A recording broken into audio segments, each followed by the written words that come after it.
Pernah dengar tentang emetofobia? Ini adalah ketakutan berlebihan terhadap muntah. Bagi sebagian orang, rasa takutnya bisa muncul hanya karena mendengar suara aneh, seperti suara orang yang sedang ingin muntah.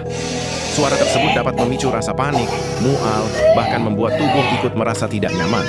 Jadi, bagi penderita emetofobia, suara tertentu bisa terasa sangat menakutkan, meskipun mereka sendiri tidak sedang sakit. Kalau kamu mau tahu fakta unik lainnya, jangan lupa like dan subscribe.